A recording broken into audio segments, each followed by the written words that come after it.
Crashgate. Is Formula One skidding out of control? In the interview, Formula One supremo Bernie Ecclestone.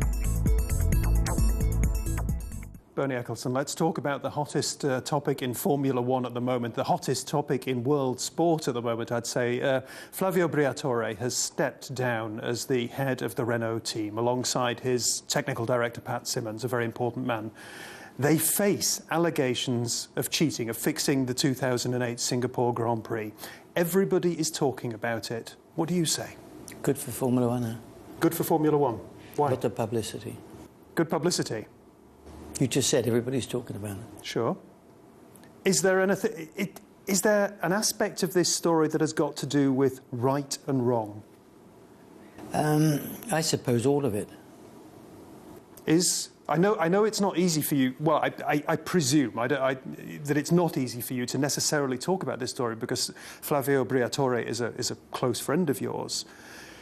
The press are suggesting that he's a cheat. That's a big allegation. That's even a bigger allegation than fixing a race. What's your response to that? Well, it's up for people to decide what they want to call this. But Formula One is your baby.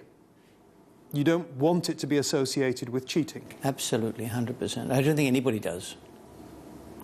When this scandal began to break, you said, I believe, I saw you quoted as saying it wouldn't look good for Formula One to sweep this under the carpet. So that's why it's not swept under the carpet. I mean, Renault have made their investigations and made a decision to ask Flavio and Pat to leave. So they haven't swept anything under the carpet. And if you think they knew nothing about this, Renault car company had no idea. In fact, from what I understand, nobody in the team knew anything about this. It's just 2 or 3 people that were involved in this. But we have been told that there was a meeting. It wasn't just a spontaneous action, that the order went down into the headphones. Yes. That there was a meeting maybe the previous day where they discussed this as a strategy. Well, that's what the report says, yes. I mean, should Renault be banned? No, it's nothing to do with Renault. It's nothing to do with Renault didn't know. What did Renault know? Renault weren't part of the meeting. There are many who might not buy into that necessarily. Flavio Briatore has got a long track record. He's a hugely respected race manager. 4 world championships, 2 different drivers, and all this. There's no doubt about that. But he's got a long record of pushing the envelope, on fairness, on the rules, bending the rules.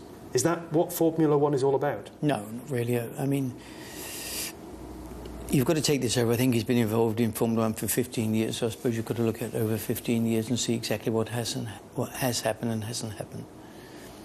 Do you reject cheating outright? Absolutely. Absolutely. Have you spoken to Flavio Briatore? Yeah. And what does he say? Well, originally he said he didn't know anything about this. It was nothing to do with him. But he gave the order. Either he or Pat Symonds gave the order. Well, I don't know. I wasn't there. Sure, nobody was there. But there are records, probably. I think probably Renault at some stage realised that there are records and... Well, I think they've been printed. I think the FIA printed the investigation they made. Criminal charges could follow. How worried are you about that? Oh, I don't know. I've never heard about that. How easy do you think it is to engage in a controlled crash of a Formula One racing car? I've never been involved in such a thing, so I don't know.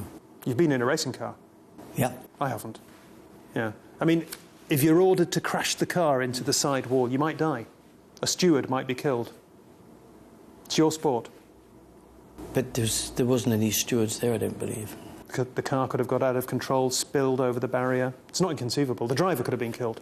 Oh, yeah, sure. Does that pain you? Well, I suppose the driver, if he was involved in this, must have known exactly what was going on. All this, it's bad news for Formula One, but you're saying it's good publicity. No, I was being a bit facetious. I've got a funny English sense of humour. We're sitting in the heart of Berlin, the heart of Germany. Yeah. And you've got well, wherever I'm sitting, my sense of humour is the same. Sure. You might guess what I'm after. We're sitting in the heart of Berlin. It's a city where awful things were ordered in the Second World War. We know that. Awful things. Yeah.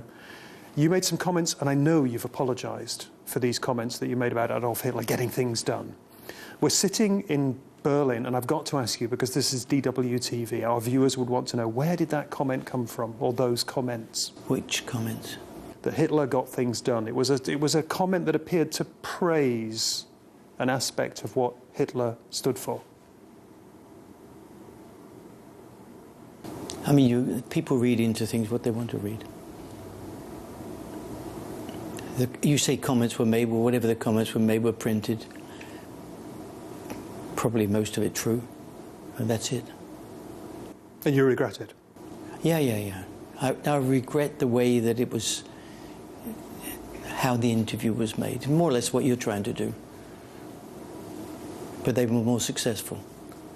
I'm not trying to do anything. No, I understand. I'm asking the question that begs. That's what they were doing as well. Yeah. Are you denying you made the comments? Is that what appeared to you? It did appear to me that you praised well, let's Hitler. close it down then. If that's your opinion, it's okay. Yeah, that's fair enough. Okay. Let's get to some good news for Formula One. What is the good news for Formula One at the moment? Formula One in itself is good news. I mean, the championship this year is good. A lot of different drivers winning. The championship's still open. Anyone can win the championship. So I suppose that's what it's all about. Are there big personalities in Formula One these days? Once again, it's in the eyes of the people that want to. There appears to be a lot of people that follow different drivers. So I suppose the answer is yes. I'll tell you where I'm coming from. I've been following Formula One for 30, 40 years. And when I started this, I mean, you've been at it for much longer, obviously. But when I was thinking about it in the comfort of my own home, I started jotting down names like Jackie Stewart or Ayrton Senna. And suddenly this year, Michael Schumacher was on the comeback, and everybody said, he's back. He was a great driver. He wasn't a great personality, but that seemed to sort of reflect a vacuum in the sport. Well, I think people respected what he was. When he was driving, people said, we should leave. Do you remember that? Yeah, sure. Yeah. That's the public, isn't it? It's a topsy-turvy world. The problem today is that the drivers are a bit more restricted than what they used to be.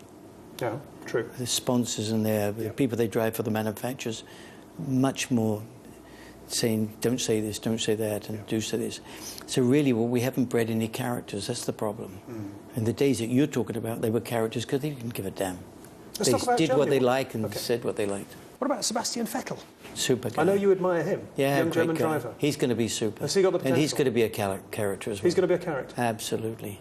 How important is Germany for motor racing? Very, very, very important. Why? I don't know. It's because, I suppose, really and truly, it's because of Michael. Michael's made Formula One important in Germany. What about Hockenheim? We get that on. Is Hockenheim a race circuit with a long-term future? Yeah. Yep. As far as we're concerned, yes. What does that mean?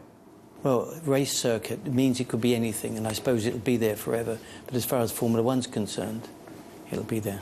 Yeah? And you can vouch for that in front of a German audience? Absolutely. How long is Bernie Ecclestone going to be in the hot seat of Formula One? Well, who knows? How long do you want to be in Formula One? Well, the minute I can't deliver in the way I have in the past, I would certainly stop, for sure. Is Formula One a sport of the future or a sport of the past? There was no reason why. I mean, if you'd have asked me this 20 years ago, I'd have said I don't know. Yeah. And you're asking me now, and you'd have to get the same answer. Hopefully, it's going to go on for... It's been 60 years we've had Formula One. There's no reason why it shouldn't be another 60 years. I don't think I should be here, but anyway, I'm sure it'll go on. Bernie Ecclestone, thank you very much for talking to us. Thank you.